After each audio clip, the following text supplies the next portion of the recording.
Well, thank you very much for that introduction. And as you said, this is the first time that I've ever given a lecture in Northern Ireland. Those of you, and I know Marie's here, one of my students that I usually teach online, and I usually start off with my courses by saying apologies for my accent, because if I talk too fast you won't be able to understand me. I don't even need to do that tonight, because at least I hope that you will all understand me. In fact, my accent has mellowed a little bit. But as you can probably tell, I'm originally from here. I'm from Belfast, but I moved to Swansea in 2000 in order to pursue a degree in Egyptology, because there's nowhere on the island of Ireland that you can study Egyptology. Why did I want to do Egyptology?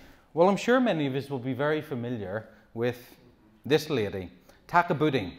And it was Tutankhamun that really inspired me to be an Egyptologist. When I was in, certainly my earliest memory that I have for this is when I was in P2, going to the Ulster Museum as part of a school group and seeing the small Egyptian collection, including the mummy of Tutankhamun. It always fascinated me, and it was something that I wanted to do.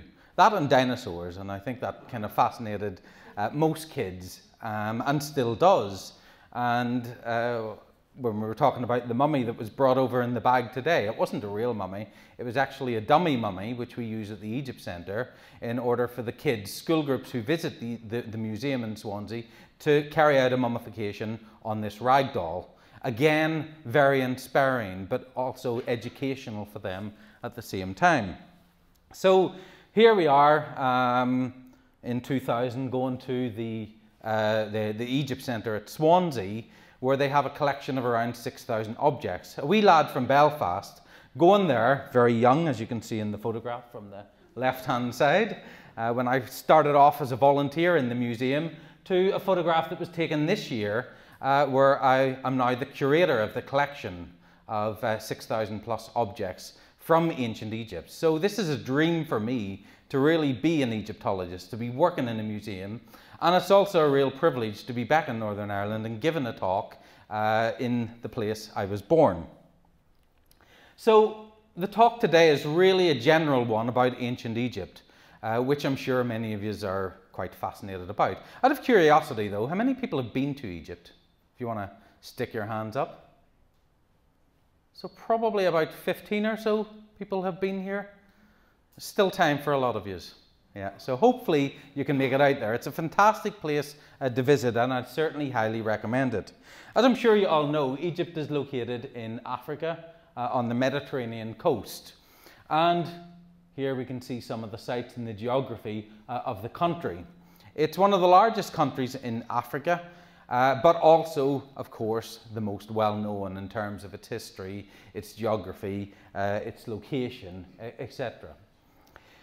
In the ancient world, the country of Egypt that we know today was surrounded by neighbouring regions. And for the ancient Egyptians, they divided the world into different areas, which early Egyptologists would classify as being the four races of mankind, because that's what you actually see on the walls of the Egyptian tombs. So you can see figures who are identified as Egyptians, as so-called Asiatics, as Nubians and Libyans. And that's the four areas that we have in and around Egypt. Egypt is dominated, well, not dominated, but it's surrounded by these areas, and of course the Mediterranean Sea in the north. That was the known world at the time. The Egyptians also like to divide the country itself into different areas. So the two main words that you have for Egypt, or to refer to the land of Egypt, are the ones that are on the screen here. Kemet. Kemet means the red land, the black land, and it refers to the fertile soil that you have on the banks of the Nile, which the Egyptians relied on heavily. Without the inundation, the annual flooding of the Nile, they wouldn't have been able to be the successful civilization that we all know. And the opposite of the black land is the red land, and that refers to the mountainous, deserty region that we have there. Keep that in mind, because I'll be coming back to that in a little bit. Of course, Egypt is dominated by the Nile that runs through it, the longest river in the world. Without the annual flooding, like I say, the Egyptians would really not have been this great civilization. So every year, around about the middle of July, the monsoon rains from southern Africa, which we have down here, overflowing the lakes, would then push northwards into Egypt and would lead to the inundation, in which the waters would overflow the banks and deposit a rich, fertile soil, which the Egyptians used for farming. They were very much an agricultural community, as you'll see with a few of the slides coming up in a little bit. That's what we know today, how the Nile was formed. But for the ancient Egyptians, of course, who were very much deep in mythology and the worship of the gods, etc., it was a god who created the Nile. And here's a representation of the god Hapi, who's shown there with two jugs in his hand, pouring water from his cave, which leads to the inundation. So for the ancient Egyptians, there was always a meaning behind the geography, the scenes, the events that took place on earth. We know mainly about ancient Egypt from the monuments that have been left behind, but also from the writings that were left behind. I'm sure you are all very familiar with this object, which is in the British Museum, the so-called Rosetta Stone, which was discovered over 220 years ago now. But it was only 201 years ago that the Egyptian hieroglyphs that we see at the top were deciphered. People couldn't read it, but they could read these two texts. It's written in three texts: hieroglyphs, Demotic, and Demotic is a kind of type of a shorthand of Egyptian hieroglyphs, and Greek. And Greek, of course, could be read. Many people could read it at the time. A small handful of people could read Demotic, but those that could realized that the Demotic and the Greek said exactly the same thing. So if they say the same thing, then the hieroglyphs should also say the same thing. And so by working it out, and it took 20 plus years for the great Champollion, a French scholar, to crack the code and to start with the decipherment of hieroglyphs. So in a way, the decipherment of hieroglyphs is still very young. It's only been 200 years since people have been able to read the language. We're still finding developments, new words, new understanding of Egyptian hieroglyphs in order to advance our knowledge of this great civilization. And the language can be written in multiple scripts. Those of you that have seen the exhibition downstairs will be aware of that. So we have hieroglyphs, the classical hieroglyphs that you see on the left-hand side. These are ones that date to about 1200 BC. And then we have cursive hieroglyphs that we have there. Again, a little bit of a shorthand that can be done very quickly, written on papyrus rather than carved onto the walls of an Egyptian tomb. And if you did see the exhibition, you will have seen these three objects that are fantastic. And I have to say, it's a really great thing to see this exhibition here in Lisburn, because I think it's a real coup for Northern Ireland to actually have the exhibition here. As already been said, this is only in 3 places throughout the UK. So to be here is fantastic. If you haven't had the chance to see it, I'd highly recommend you do so. I think it finishes the 16th, is it? 12th of October. So you've got around about 3-4 weeks or so in order to do so. Some of the objects we've got include this large lintel of Ramesses III, a pharaoh who ruled around about 1150 BC. Or we have a small ostracon, which is basically a piece of limestone in which some of the workmen from probably Deir el-Medina, the workmen's community, wrote little notes. But certainly one of the most spectacular objects there is this papyrus, belonging to a lady called Nesitaneb-Ishiru, and she lived around about 900 BC. This papyrus, when it was originally discovered in 1881, was 37 meters long, but it was cut into 90 plus pieces. As far as I know, this is probably the first time that it's ever traveled abroad. So, in fact, I don't even think it's been displayed in the British Museum much. It was 10 years or so ago for an exhibition on the Book of the Dead, but to have this here is really something, because With it being papyrus and the pigment on there, it's very susceptible to light damage. So it's an object that they don't display very often because of that. Now, here we have a little bit of a quiz for people. Did you know that there are some words in English that actually can be traced back to the ancient Egyptian? So I showed you the first word earlier, a nice easy one, deshret. What do you think deshret means? I said earlier, desert. So a nice easy one. Here we have the word for desert, and you can see really how it sounds exactly the same. Yet this is a word the Egyptians were using 5,000 years ago. That's where we get the word desert from. What about the next word we've got on there? Per-a-a. It's associated with the king, let's say, to give you a little clue. What do we usually call the king in ancient Egypt? Pharaoh. And it comes from the word per-a-a, which means the great house. So that's actually coming from the ancient Egyptian language that we've got there. The next word, Khebeni. What do you think Khebeni might be? Ebony. I heard someone say it there. And you can see we have this little determinative of a stick of wood, a branch. So the word ebony actually comes from ancient Egypt.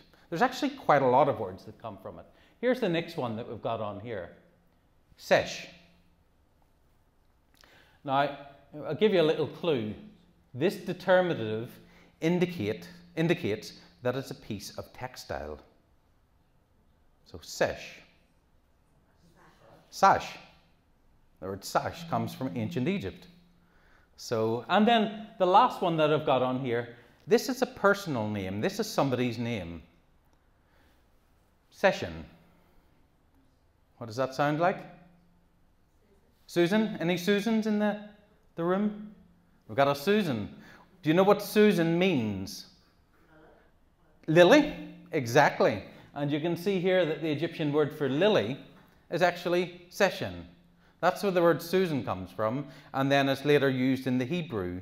The Hebrew is probably borrowing it from the Egyptian, although there's the argument that perhaps the Egyptians are borrowing it from the Hebrew. But possibly with Egyptian language being older, this is actually where the word Susan is coming from. Did you know that? No? There. So it's really good that there's actually a lot of hieroglyphs, and not hieroglyphs, but Egyptian words that are still used today that you may not actually realize. There's the word oasis and ivory and a few other ones that I won't go into. But for the ancient Egyptians, they liked to organize things. They were very good at classifying things, objects, etc. And they also liked to organize their year. We have 365 and a quarter days a year. The ancient Egyptians actually had 365. It wasn't until much later that they developed that extra, or recognized the extra quarter and had an extra day on top of it. But they divided their year into 12 months, and they had 3 seasons, each of 4 months. And here's a nice little representation from a tomb in which you see these 3 figures. These 3 figures represent the 3 seasons. We have the one over here called Akhet, the next one is called Peret, and then we have Shamu. And you can see inside their hands, they hold a little oval-shaped object there. It's not quite a cartouche, but it looks like it. And each of them inside has a little hieroglyph written 4 times. That's the word for month. So they're holding 4 months each. So the Egyptians like to categorize, but also depict everything. And the same goes for their gods. The Egyptians had hundreds, if not thousands of gods, when you add in all of the different manifestations. And these gods could take many different forms. So if you look at the 3 pictures that I've got here, they all look very different than one another. The one in the center is human-headed, looks a bit like us. The one on the left, you've got a private individual here who's holding a crocodile, while the one on the right-hand side, you can see a pharaoh, Amenhotep III, who's next to a god who has the head of a crocodile. These are actually all the same god, called Sobek, who's a crocodile god. But they can depict them in many different ways. They can even depict them in composite form. Have a look at this deity here. This is a form of the god Bes, who's shown with wings, multiple wings. He's got multiple heads. He's even got these little jackal feet. So gods can be depicted in many different ways, which again I think is why a lot of people are fascinated by it, and they see these weird and wonderful images. And some of the gods that you might be familiar with include, for example, Osiris on the left-hand side and his brother Seth. I'll give you a quick little story. Osiris was the king of the gods. This is before humans really occupied the earth. He was the king of the gods, and all the gods were living there happily and content. Everybody loved Osiris, except for his brother Seth. Seth was very jealous of his brother because everybody liked him, he was the king of Egypt, etc., etc. So Seth decided, well, I want to be king of Egypt. And he devised a plan. He made a sarcophagus, or commissioned a sarcophagus, for anybody who would fit exactly inside this sarcophagus. He said, I will give you this for your funeral, because the Egyptians believed that the gods would die. And this was the most beautiful sarcophagus ever made. And he held a big banquet. And he said, whoever can lie in this perfectly will have the sarcophagus. Everybody tries, all the gods, none of them can fit. Then it comes to the turn of Osiris.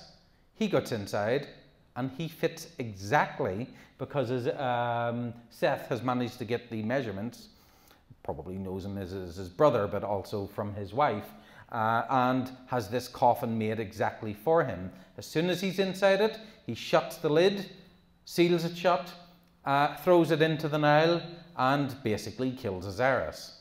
There's a lot more to the story, but we don't have time to go into. But basically then you have Seth, who becomes, to a certain extent, the ruler of Egypt for a brief period of time, until you have Horus, the son of Osiris, who takes over from his father, or takes over from Seth, as the king of Egypt. And each pharaoh is seen as being an incarnation of the god Horus. The Egyptians believed that they could communicate with the gods in multiple ways. So it wasn't just the pharaoh who we have here on the right-hand side. This is the pharaoh Seti I from his temple at Abydos, who's making an offering, burning incense towards the god Osiris. But you could also have private individuals. This is one of the objects downstairs in the exhibition, in which you have this really nice lady who's got a big table of offerings in front of the god Re-Herakti, a form of the sun god. While if you look in the center, you can see this individual who's kneeling down in adoration, while you have the double images of the god Amun at the top, and you've got multiple ears. Well, you might think, why is there so many ears here? Sometimes you can get stela like this that have 100+ ears. Why? Well, because the more ears on there, the more chance the god is going to hear your prayers. At least that's how the ancient Egyptians believed. So it's quite clever. There's always logic behind what the ancient Egyptians do. And they build these fantastic monuments, such as temples. This is the greatest temple of all that was constructed in Egypt, at the site of Karnak. Karnak is, I would say, my favorite place to visit in Egypt. I've been there probably 100 times, but every time I go to Karnak, I see something new. It's around about 180 acres, I think, in terms of the size. It's absolutely enormous. That's just to give you a slightly aerial shot of it, and then a view looking at just one of the courtyards that we have there. And it's built over a period of 2,000 years. Pharaohs expanding upon it, demolishing monuments of their predecessors and rebuilding it bigger and better than it had ever previously done before. So to visit Karnak is really one of the great highlights from ancient Egypt. And another monument that you should really visit if you get the opportunity is the great temple of Abu Simbel, which was constructed, carved directly out of the rock. So not built, but carved. It's the largest rock-cut temple in Egypt. So it was built around about 1250 BC by the pharaoh Ramesses II, also known as Ramesses the Great. And it contains these 4 large statues of the king, one of which has unfortunately fallen down due to an earthquake. But the amazing thing about this is not necessarily just the ancient engineering, but the fact that in the 1960s, during the construction of the dam at Aswan, this monument was going to be flooded and it had to be completely demolished. It was cut into fragments. If you look closely, you may even see some lines every now and again. This temple was cut into pieces and it was moved to a higher ground in order to preserve it. So it's amazing to see it in its location today. Egyptian artwork is, of course, very famous. The scenes that you find on the walls of the Egyptian tombs. It's hard to believe that this image is 3,400 years old. It hasn't been repainted.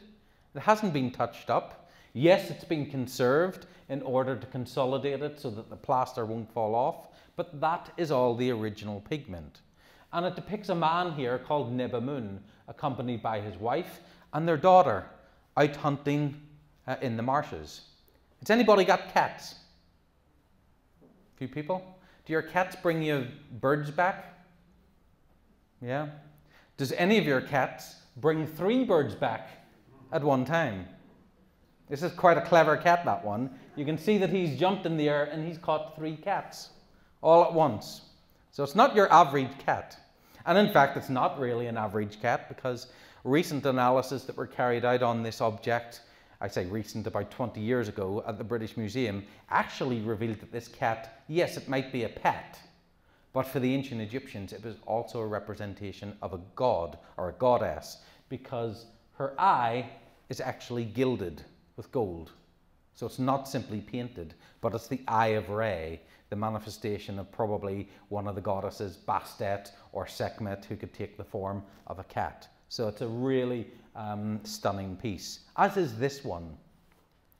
That object is 4,500 years old. So it's even older than this. But again, you would think that this was created just yesterday. It's perfect, but it hasn't been added to or improved in recent years. And it's a stela belonging to a man called Wepem Nefer, who's seated there in front of a large table of offerings, ensuring that he's going to receive daily provisions that he can survive in the afterlife. Because just like today, that we need provisions, food, water, other sustenance, the ancient Egyptians did likewise. So the hieroglyphs actually show that we have 1,000 of bread, 1,000 of beer, 1,000 of cattle, 1,000 of fowl, 1,000 of alabaster, linen, etc. Everything that you need in the afterlife. And just to show you a few close-ups of the hieroglyphs, and I think this little toad, you can see the detail on it. Some people actually believe that the Egyptians had no concept of art. They didn't have a word for art, so it means that they had no appreciation of art. And I think if you look at this, you could kind of really see that they must have, because they could have simply drawn a toad very quickly without all the internal details, etc., that you've got there. But this person who's created this has gone to the attention of detail that you've got there to produce this beautiful image.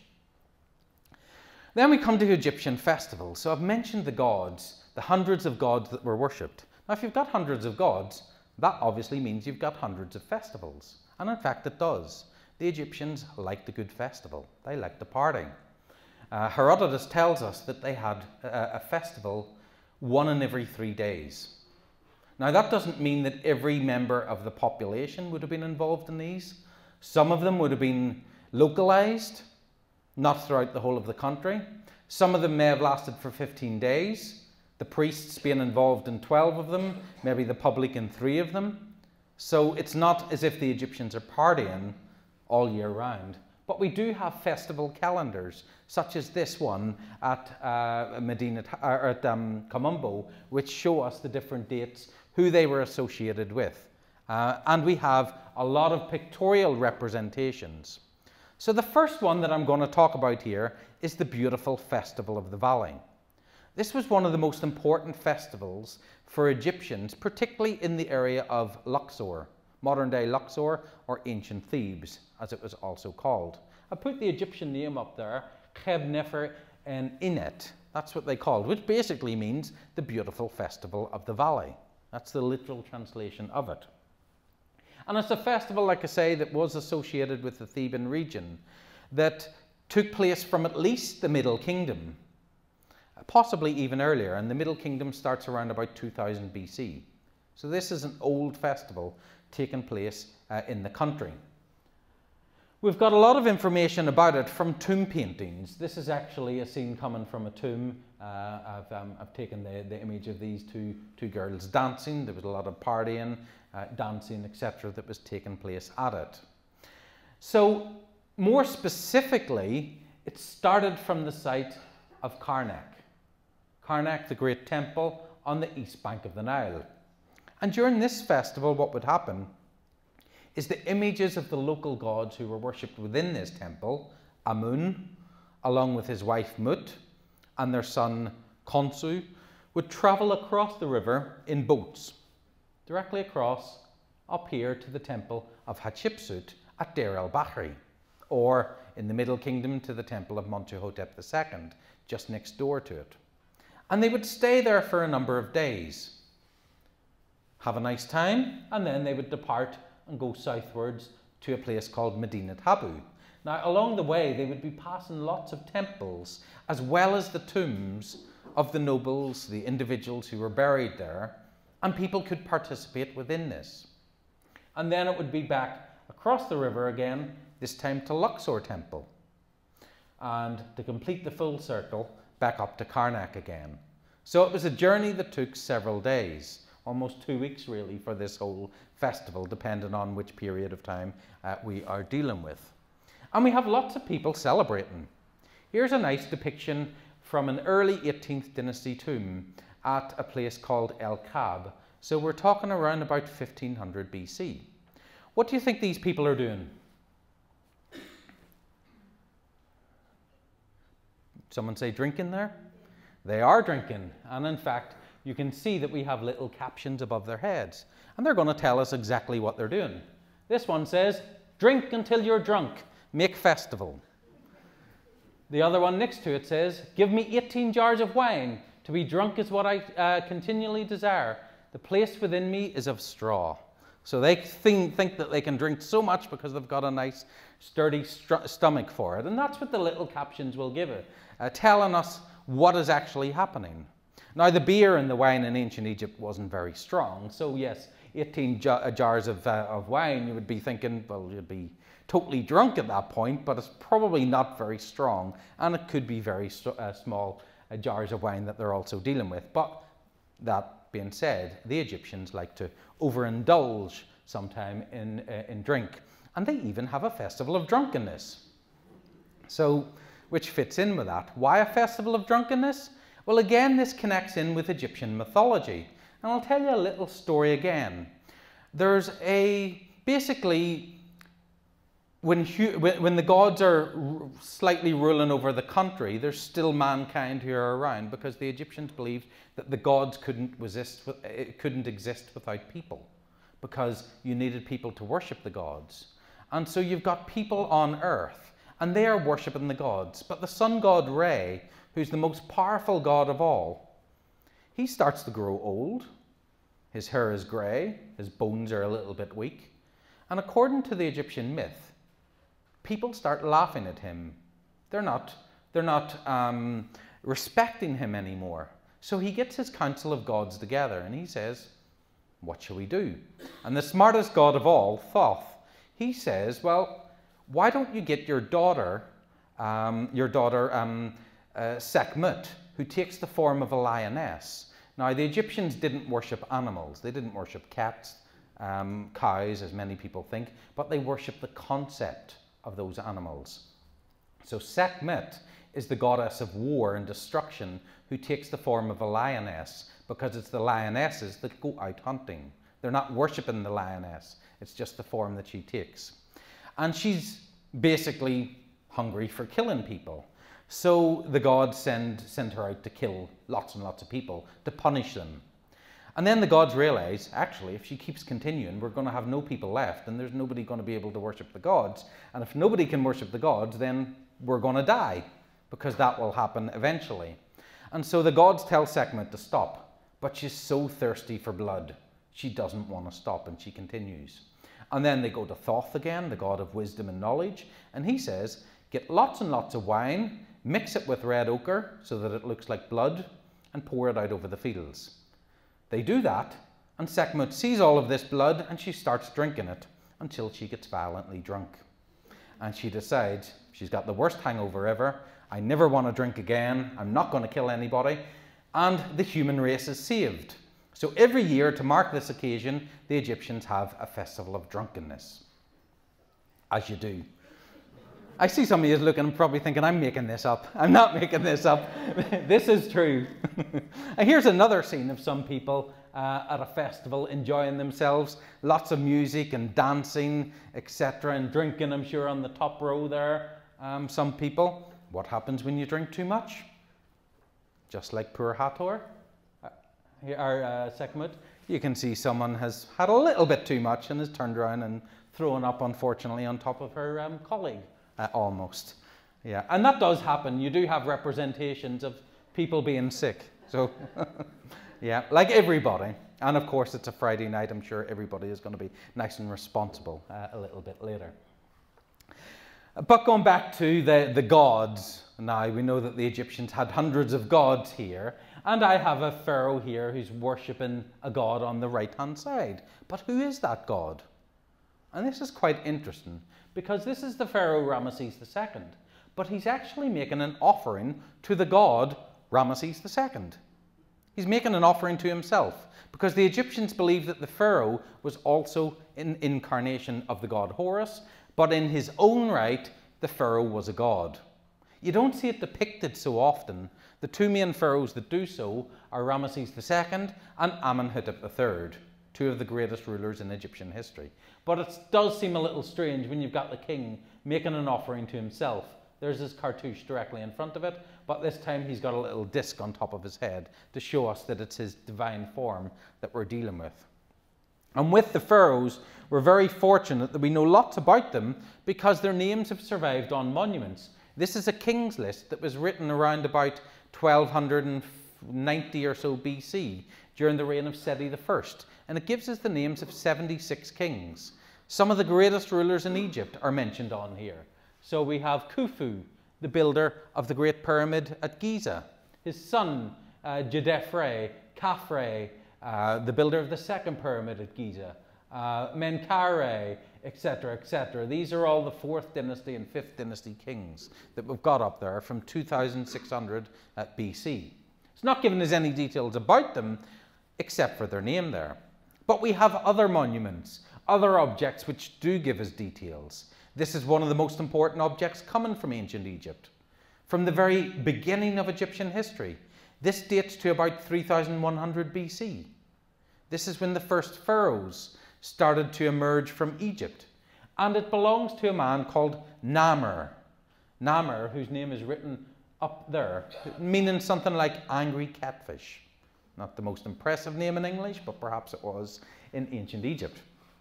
And he's depicted here wearing the white crown and smiting this enemy, probably a rival king from the north of the country.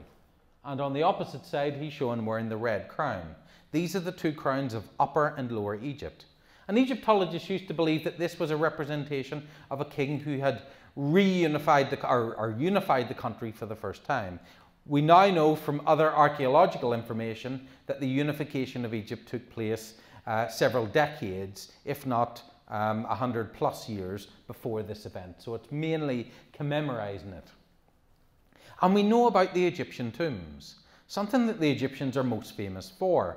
This is the settlement of Deir el-Medina, where you've got this pyramidal-shaped tomb chapel outside of the tomb itself. And this community was responsible for carving the tombs in the Valley of the Kings, of which there are 65 tombs. I'll be coming on to in a little bit. But what's really interesting is that the Egyptians are often said to have this obsession with death. Everything is death-orientated, the tombs, the objects, etc. That's not the truth. They're not obsessed with death. They don't want to die. They actually want to live, which is why they believe that when they do die, their life is a continuation of their current life. Everything is going to be the same. But of course, in order to get to the next life, not everybody can be there. There's a selection process. You have to have led a good life. not told any lies, not killed anybody, not done this and that. And that's what you have on this papyrus from the Book of the Dead in the British Museum. It's part of the negative confession, chapter 125 of the Book of the Dead, where these 42 gods that you have represented will ask a different question. Have you ever told any lies? Have you ever killed anybody? Have you ever done this? And of course the answer is always no, because if you have, you won't have an afterlife. But to make sure that you're telling the truth, your heart is weighed against the feather of truth. If your heart is heavier than the feather, then it means that you've told a lie, or that you're not an honest person. And so this monster called Amut, the devourer, she will eat your heart and you will die a second death. You will not make it into the afterlife. So Egyptian religion and mythology is a little bit scary in a way. What's really interesting though is that the Egyptians don't like to talk about death. You never really see any texts, or very rarely, that such and such a person has died. They don't use the word dead. And there's lots of different words that they use instead. I'm just putting some up on the screen here. So they use the word mut. That's the word to die. But they very rarely use it unless they're talking about enemies. It's okay to say that your enemy has died, but you don't want to be saying it about your family member or anything like that. Instead, you'll use quite positive terms to refer to it. So they use words such as mini, to moor, like a boat that has landed on the other side. Hetep, to be at peace or to be at rest. They use hepit and sewedge, which means to pass away. Netuim, those who are yonder, indicating that the deceased have gone somewhere far away. Bagui, the weary ones, that they're tired, that they're not dead, but they're simply in a state of sleep. And the last one there, sen ka'ef, to go to one's ka. Your ka being your kind of a bit like a double in a way, that's connected to you. So you're kind of going to your ka who's going to receive the nourishment. Is this any different than us today? What happens when one of our relatives or anything like that die? You very rarely say, here's some of the words that you've got. Very rarely say, someone has died. We may say that they're passed on, passed over, passed away, resting, fell off his twig, croaked it, snuffed it, kicked the bucket, pushing up daisies, things like that. I'm sure you can think of lots of different terms that we would use today. Why? Is it our kind of fear of talking about death? And it's quite interesting that in 5,000 years, not much has changed between the ancient Egyptians and ourselves. So something to really keep in mind when looking at that. But the Egyptians also believed that they could communicate with their dead. It wasn't a case of somebody had died, you're never going to speak to them again. Because the Egyptians could, or at least they believed that they could. What we have on the left-hand side is what's known as a letter to the dead. And I'll come back to that in just a second. And what we have on the right-hand side is an ancestor bust. And this is on display downstairs in the gallery. It's a fantastic item. I would say that this is really the highlight of the exhibition downstairs. I would love it in Swansea. Love it in Swansea, but unfortunately it's never going to happen. This is a so-called ancestor stela. And this would have been our ancestor statue or bust, and it would have been set up inside somebody's house. This one is quite special in a way because it actually gives the name of the owner that you have on here, Mut M Ipet. It doesn't always give you the name of the person, but in this case we do have the name. And it's showing us the name of an ancestor who has died, a bit like people in houses today, and certainly during or shortly after the First World War, would often have images of soldiers who had died in the First World War to memorialize them, to remember them. This is exactly what the ancient Egyptians are doing. They, of course, didn't have photography, so that's the closest thing that they would do. But in order to communicate with the gods, there were a number of different ways. Dreams, especially, and I'm sure you've all had dreams about relatives who have perhaps died. That's the Egyptians' way. That's what they thought that they were doing, that they were communicating with their deceased ancestors. And they may learn something in that dream that they think is true, and they try to communicate back because, of course, they can't really speak to them in the dream. So instead they leave these behind, letters to the dead. You can see that this pottery is inscribed with hieroglyphs. And it's in a nice little bowl, because the whole way that these worked is that you would write a letter to your deceased ancestor or relative, and you would fill it with food. And then you would place it in the tomb. And the deceased person would eat the food, and then they would find the letter and think, oh, my relative's looking after me, he's giving me lots of food, so they've written me a letter. How nice of them. But usually what you find with these letters, it says, how are you? I hope you're well in the afterlife and everything is taken care of you. But that thing that I did to you that made you ill, forget about it. Look after me and stuff like that. So it's often someone with a guilty conscience. And when they think, oh, well, I must be haunted by this relative of mine. And they're trying to bribe them basically with food. They're trying to hope that this ancestor is going to look after them.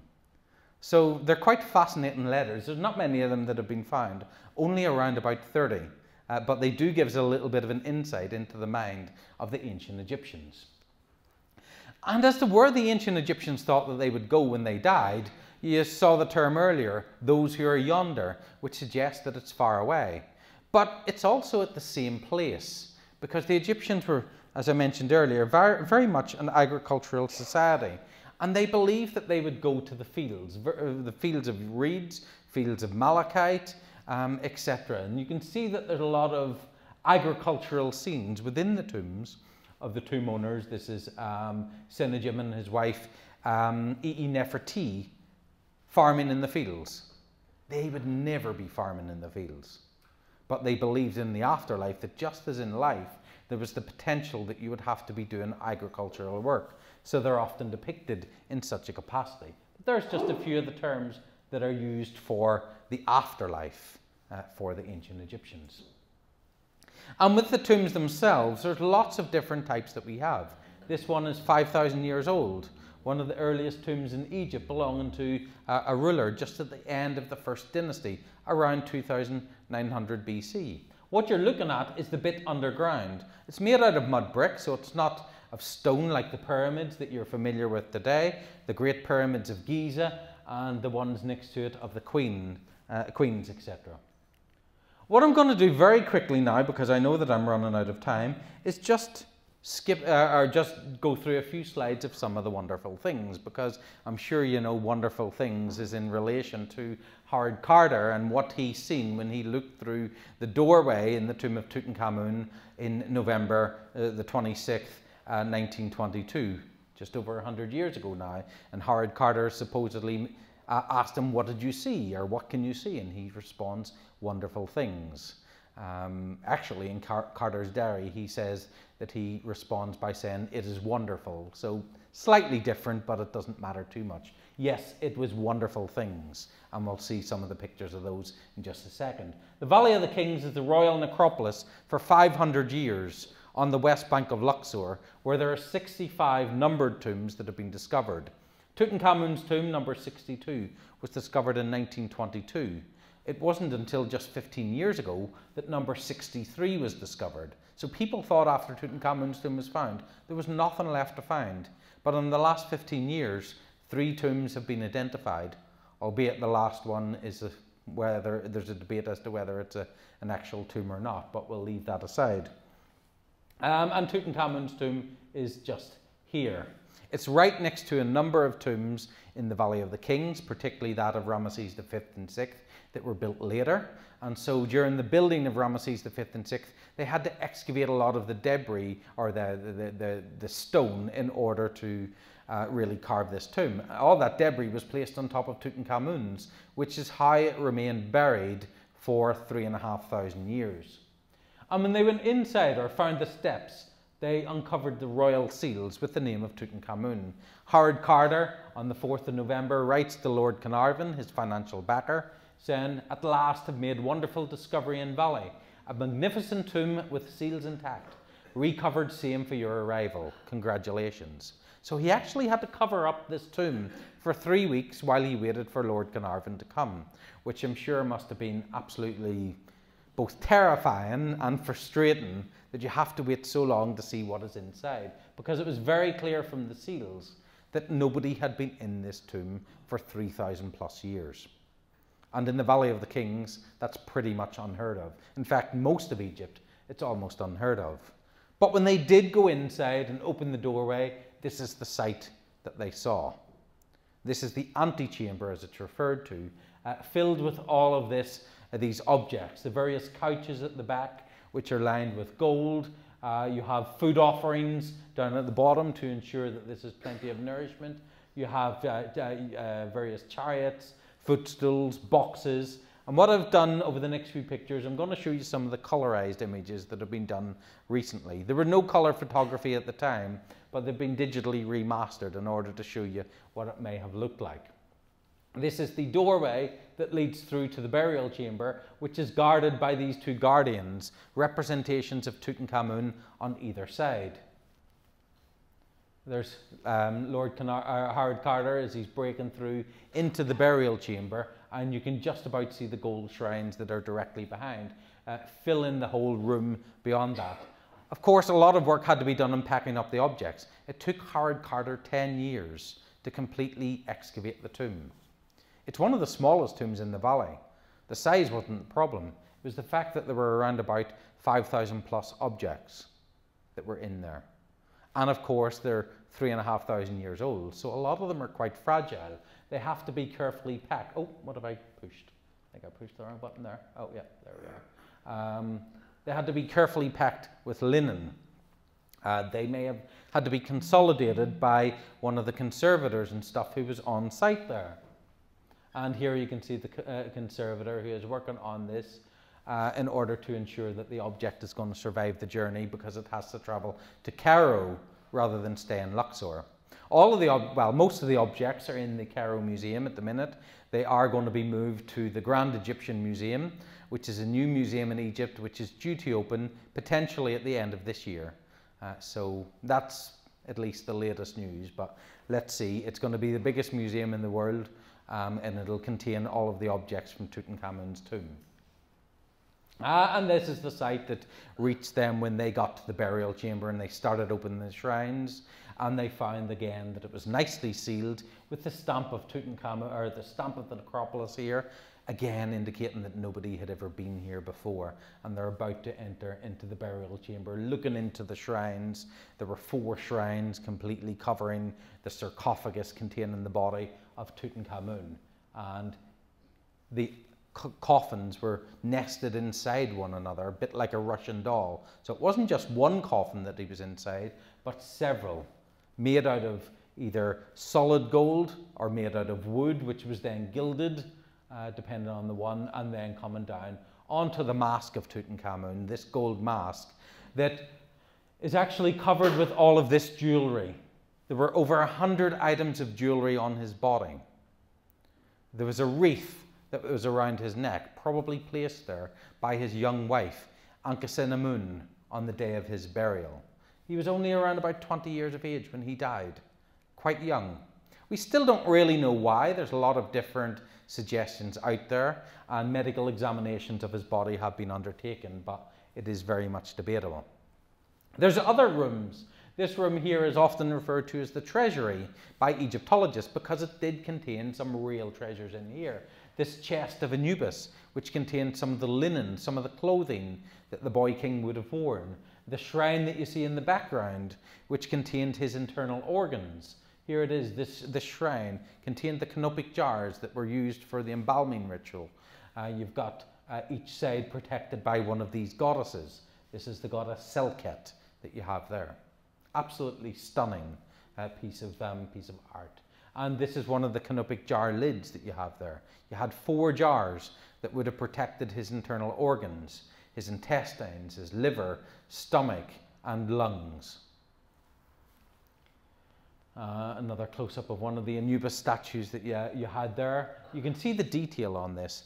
Look at the rib cage and stuff that you've got there. This isn't just something that is made very, very quickly, but there's a lot of art and craftsmanship that is getting into the production of this particular piece. And I'm going to skip through the other slides very quickly. His throne, that was probably his coronation throne because it's got his early name. Tutankhamun actually had an older name. He used to be called Tutankhaten because the Aten was the god who was worshipped at the time that he came to the throne, and then they reverted back to the god Amun. So it's got Tutankhamun there, indicating that this is a child's throne, indicating that it was within the first 2 to 3 years of his life. So it was probably the throne that he sat on during his coronation.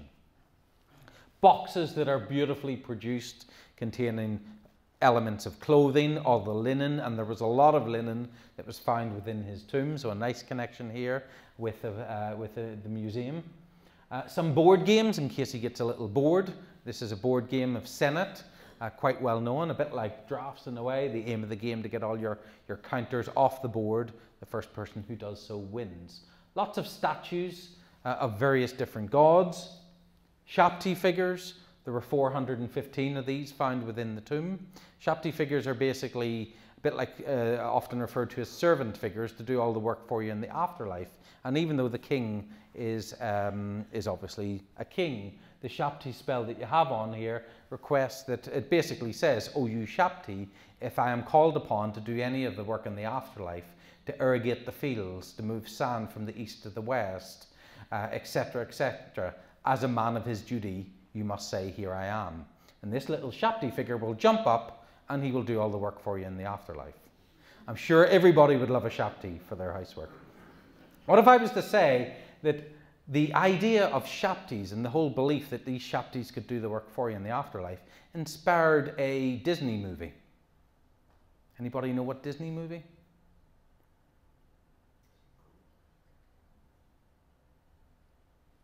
No? Yes, The Sorcerer's Apprentice. Yeah, Fantasia, where you have the broomsticks doing all the work in the kitchen. Yeah, so kind of going back to ancient Egyptian. It actually goes back to the Greek, but the Greeks were taking it, it seems, from ancient Egypt. So a lot of kind of connections that you may not necessarily see. Beautiful jewellery that was found on the king's body. Now, of course, there's this conception that Egyptology and archaeology is all about Indiana Jones. Carrying your whip and your gun and hat and a nice leather jacket that never gets dusty or anything like that. In reality, that's not quite what it's like. I've been fortunate enough to have worked in Egypt since 2010 on a number of archaeological missions, and a lot of work that is done nowadays is often done on the computer. And also not just archaeology, but conservation, research, publication, all of that goes into it. It's not treasure hunting, which people might see. So this is a photograph taken of me in July this year, working on a project known as the South Asasif Conservation Project, where I'll explain about the team in just a second. I'm using a computer in order to help identify the texts and to publish them in forthcoming publications on the tomb. The South Asasif Conservation Project, where I've been working since 2010, is on the west bank of Luxor, and it's underneath these houses. That's a village that was built on top of it, probably about 150 years ago. The houses were removed in 2008 by the Egyptian government, and the necropolis we're now working on. So you can see one of the tombs there. There's another one just here, and the other one is directly under the houses. If you've been to Egypt, some of you may have been to the Ramesses, which is just here. And here's an aerial view that was taken of it around about 6 or 7 years ago, where you've got these 3 large monumental tombs. The tomb that I'm primarily working on is this one, belonging to a man called Tutankhamun, who lived around about 750 years ago. And he was a Nubian. He was from Sudan, modern-day Sudan today, when the Nubian kings were ruling over the country. Now you can see that the roof is completely missing from this, and that is because the tomb collapsed, probably because of the weight of the houses above, but also through flooding, through quarrying that was taking place in the tomb. So when we get into, oh, here's a photograph of one of the coffins that we found in the tomb, the neighbouring one, Karabaskin, just over here. This is a 10-ton sarcophagus, which nobody had seen in several thousand years. And we found, I think, in 2017, when we were working at the site. It's absolutely massive, but this official would have been buried inside there. You can see from me standing next to it, just the scale of this particular piece. Now, when we got into the tomb of Tutankhamun, we were finding that the walls and the pillars and the architecture was largely destroyed. you can see here that the walls are really only preserved to 30, 40, sometimes 50 centimetres in height. There's not much there. But what we did find is around about 20 to 30,000 fragments of stone, limestone, carved with hieroglyphs, with depictions. What do you do with all that? Well, we decided we were going to build it, put it all back together again. So here's a photograph taken in 2000 where we actually rebuilt that pillar and added this scene. We're now 2.5 meters up in the air. That's the top of a pillar that would have held up the first pillared hall, with the Egyptian colleagues, conservators, fantastic group of people working at the site. We couldn't do this work without them. So that photograph that I showed you back here, that's the false door. You've just got the feet of the god Osiris in the false door. That's what it looks like now. So the feet are just down there. We've completely rebuilt the pillars around it, put on a wooden roof, and we're actually working now on putting a stone roof on there because we have so much of the stone fragments that have survived. Whereas if we look in the first pillared hall, that's what it looked like in 2009. Pillars that are virtually non-existent, but we've rebuilt them with new limestone. You can see the new limestone there. But what we're actually doing is identifying the fragments, and when we do, we simply cut a pocket and put the fragment in there. So every year we're identifying new ones, and we're helping to bring this tomb back to life again, which is a unique project. There's not many that do that. So it's not all, archaeology is not all about looking for treasure, but it's also about preservation, restoring, and ensuring that these monuments are going to survive for thousands and thousands of years into the future. So just to finish off, I'd like to thank everybody for coming today, and of course like to thank Takabudi, because without Takabudi I wouldn't be here today giving this talk, and I probably wouldn't be in Swansea as an Egyptologist. So mummies certainly do inspire people. I know there is the whole ethics of whether mummies should be displayed or not in museums, which is something that perhaps some of you want to ask a question about, but we'll, I guess, find out. But thank you everyone for coming. I'm going to ask you an awful question. You've been doing this for 20 years. Yeah. What is the proudest thing that you've achieved in that time? What is the one thing that, small or whatever it may be, that you're going, that really hit me? Working at the site? Anything. Or anything? May have to come back to that one. Yeah. What's the one thing that sort of sticks? I mean, I suppose getting my PhD in Egyptology, becoming a doctor of the subject, and thinking back to the time that I was a young boy here in Belfast going to school, getting A levels, which was a C and 2 E's, not very good. Terrible, to be honest, not something to be proud of, but I managed to get into Swansea to do Egyptology. My writing was awful, still is probably, but I've improved year by year, and I managed to get a PhD, and I think that is probably one of the proudest achievements that I have. So my question would be, out of everything you've done whilst you were in Egypt, what moment do you revisit when you are trying to convince yourself that actually you've done these things? Yeah, another really difficult question. I mean, it would probably have to be the tomb of Tutankhamun because of the achievements that we've done there. And when I'm out there with the project, and we always, every year we say, we could never have imagined what this was like in 2010 when we sat in the second pillared hall, when we were excavating it, so much debris, finding virtually nothing of the architecture. At that stage, we had no plan to reconstruct the tomb. And to think 13 years later, here we are with a tomb that's structurally now intact again.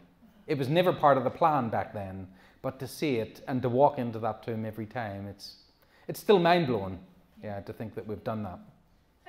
You're very welcome.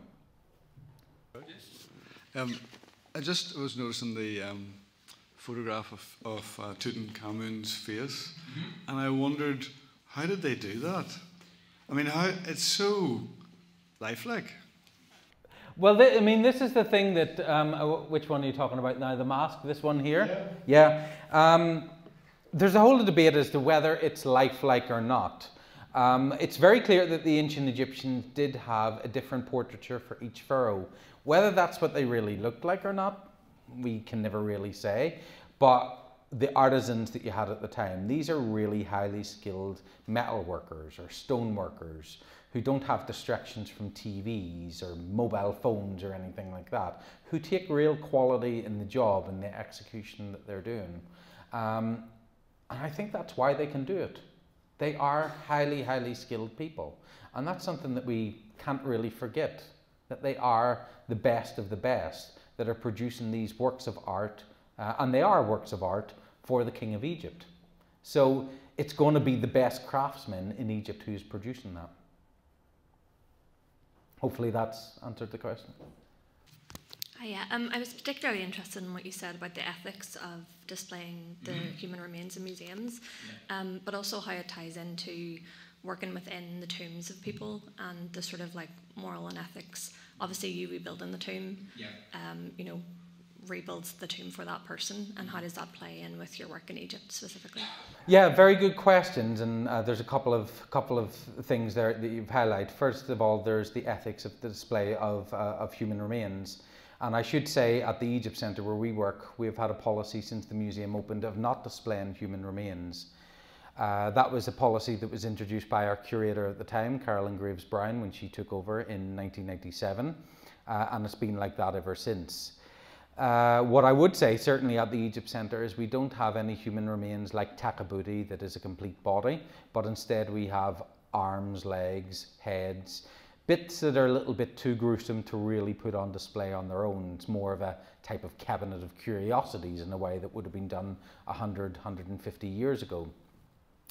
I've certainly seen where you've gone to museums and you have school groups who run around, and they often go to the British Museum and they have them the remains of Ginger, as he's been called in there, and they point and laugh and giggle and stuff like that, and that's definitely something that we don't want, and I think that's why a lot of museums have moved away from putting human remains on display, and even moving away from the term mummy. That should we be using the term mummy, which is more of a Western concept? Should we be calling them instead human remains, human body, and identifying this person not as an object, but as an actual person? And I think that's important.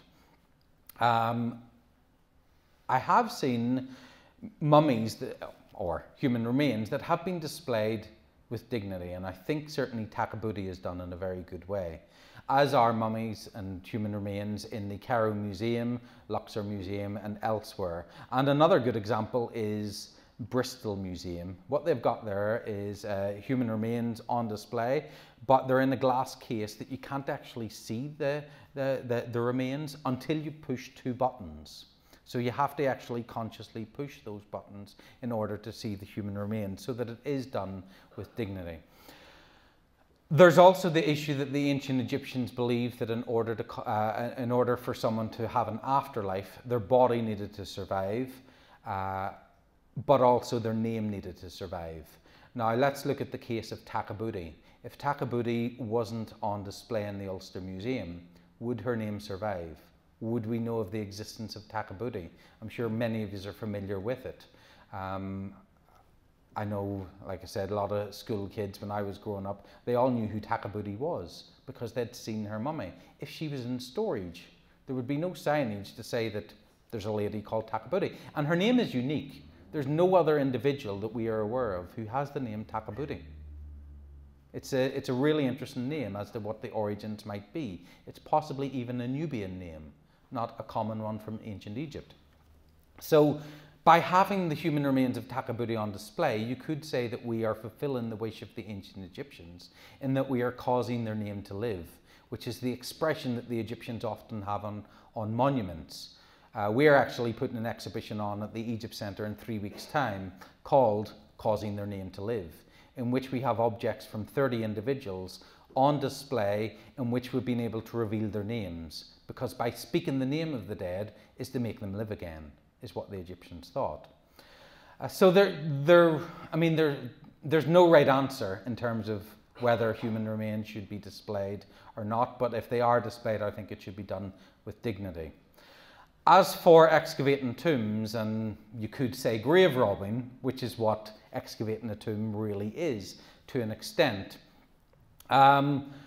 this is another difficult one because, of course, what you find in Egypt and many other countries is that a lot of those tombs are at risk of being destroyed. You could see with Tutankhamun's tomb how it had completely collapsed. There was a village on top of it. It was being quarried. The remains that you had in there were being discarded. In fact, we had a lot of human remains that were just thrown all over the place in such a way. Whereas by excavating those tombs, you're bringing the body parts together again, giving them their body to an extent, and also helping to cause their name to live. But I do see that it is grave robbing at the same time, and we don't have to excavate every tomb in Egypt. Some can certainly remain within the ground, being protected, rather than just being excavated because we need another mummy or we need another coffin to put on display. That was a long answer, but hopefully that's answered. Yeah? Oh. I was reading recently there that they're starting to use the Bible now to identify, say, Moses and Abraham, where he lived, and artifacts, and it's pinpointing and proving the Bible very, very accurate, and it's very helpful towards excavating and finding these places. They've been using, in fact, what you find, the earliest scholars who were going to Egypt were actually using the Bible. They were interested in Egypt because of the association with the Bible there, trying to find the birthplace of Moses, trying to find Ramesses, which is mentioned in the Bible as being the house of Ramesses, the king. So, and the Pitum as well, the area in the Delta. So the Egypt Exploration Society, when they excavated in Egypt, they were actually promoting their sites and their excavations for fundraising as excavating the lands of the Bible. So that's nothing new in a way in terms of the association that you've got there. As for Moses, we don't know who he is in terms of his connection to ancient Egypt, but what you do have is the word Mesu or Mrs, which is the word for birth, which is a common name found in ancient Egypt, Mose as well, which is probably where Moses is coming from. I don't think there's much of a doubt about that. As for earlier people such as Abraham, etc., we certainly know in the Second Intermediate period, Egypt was ruled by people of Semitic origin, so coming from the area of Syria, Palestine, etc., who are ruling Egypt at that time. That is perhaps around the time of Abraham. Hard to say because, of course, dates in the Bible are not very accurate. And of course, we don't have precise dates for ancient Egypt at the same time because they don't say such and such BC. So you're kind of recreating that. But certainly Egyptian history goes back a lot further than what you're getting in the Bible in terms of the people who are encountered there, if that makes sense. But using multiple sources is always good, whether it's including the Bible, the Assyrian sources, the Persian sources, bringing them all together rather than just relying on Egyptian texts is essential for understanding the history. Sorry, just one point there with the Bible. The original Bible was in Aramaic, and there's a lot of mistranslations into the English now. Yeah. And those mistranslations can cause problems in specific areas like that. Yeah, and the whole Bible studies is, in terms of ancient Bible studies, going back to the original texts, is essential also for understanding it, rather than, of course, relying on the modern translation today, but going back to the original sources. We're very fortunate as well that a lot of texts, not just from the Bible, but other ones as well. There's a recent article that just came out on a text known as the New Sayings of Jesus, which have been discovered in Egypt, but they were discovered over 100 years ago in Egypt, and they're only being translated because I think it's around about 500,000 papyri were discovered with texts on there, early writings from from 2nd century AD, Christian sources, but some of which are predating the New Testament and stuff like that when that was compiled. So there's still a lot more that we need to learn. Thank you very much for a fabulous talk. Could I ask the reasons for the prolonged delay in the opening of the new museum at Giza? Is it political or financial or? It's difficult to know because I think other than the Egyptians, nobody really knows. But what I would say is that this is a massive, massive project. It's going to be the largest museum, not only in Egypt, but I think the world. And you're talking about a museum that's going to be holding 100,000 objects on display. So it's not small. And a lot of those objects have to be conserved before they can be put on display. Personally, while a lot of Egyptologists are frustrated that it's not open to the public yet, I would rather that they do it slowly, carefully, properly, rather than rushing it and open it where it's not ready and the objects haven't been conserved, etc., and put on display. Are other countries going to send their Egyptian displays back for the new Egyptian museum? No, there's no plans as far as I know for returning any objects from various countries for the new museum. Of course, the Egyptians do want objects back, such as the Rosetta Stone, the ceiling from Dendera, etc. The Egyptians don't want all objects back, that's very clear, and people often say, well, everything should be returned to Egypt. You can't return things to somewhere that haven't actually requested them, unless the Egyptians or any country that is looking for objects in a museum request them. That museum isn't really going to return it. So if an official request went to a museum, that is something that each individual museum would have to consider. They would love, I'm sure, the Rosetta Stone back before the opening of the museum, but that's, of course, a British Museum decision. Can I ask, the tomb that you're involved with restoration, do you know much about the person that you're restoring it? About Tutankhamun himself? Interesting thing, we don't know a huge deal about him. We know the name of his brother. That's the only family member that we are aware of. There is a depiction within the tomb of potentially his wife, but she hasn't been given a name in there. So from a family point of view, there's very little that we know. The name Tutankhamun is Nubian in origin. So we know that he was probably connected to the court of the pharaohs of the 25th dynasty. So people like Taharqa, or even earlier Shabaka, Shibitku, who were the rulers of the time. He may even have been a cousin of the king, but this is guesswork really at this stage. We have his titles, so we know some of his important titles, but very little about the man himself. But importantly, we know his name, and that is bringing him to life.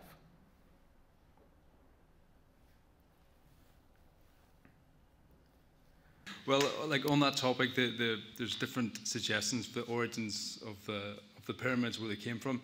I wonder if you could talk about some of the inherent racism behind that, and some of the different racial theories that come with origin questions. Yeah, very good question, and it is something that it needs to be considered, and this is something that we were discussing earlier, how a lot of people, and often when I go to talks, people say, did the Egyptians really build the pyramids? It was aliens. I watched Ancient Aliens, and clearly it was aliens who built it. Don't watch Ancient Aliens, please. Ignore all of those programs and any of the other conspiracy ones that you see. Aliens didn't build pyramids. We have clear evidence that it was the ancient Egyptians that were doing it. We have the written text. We have the manuals of a man called Mirror that were recently discovered, for example, that tell us about the transportation of the stones that were used for the pyramids. We have the people who were working in the pyramids, etc. So we have a lot, and we have the workmen who were responsible, who were buried next to the king at Giza and other places. So we have lots of evidence showing that the Egyptians built them. The reason why, unfortunately, a lot of people say that the Egyptians didn't build pyramids is because there is this racism that has existed in Egyptology for many, many years, where inferior Africans couldn't possibly have built this most impressive monument in Egypt. And that is pure racism. The Egyptians were very much an advanced civilization, but not advanced that they were better than us. If we wanted to build a pyramid, we could, especially with cranes and everything else that we've got here, but we've got no need to do so. And people often think, well, aliens must have done it because you've got pyramids in Egypt, you've got them in South America, you've got them here, there and everywhere, so you must have had people visiting and telling them how to build it. But if you're trying to build something straight up, if it's narrow and straight, it's going to fall over, it's going to wobble. If you're building a pyramid, all the weight is built in itself, it's logical. Any engineer will tell you that that is the shape that you want to build the higher you go up. So to say that it wasn't the ancient Egyptians themselves is just pure racism. In a way, because there is clear evidence that the Egyptians were doing it.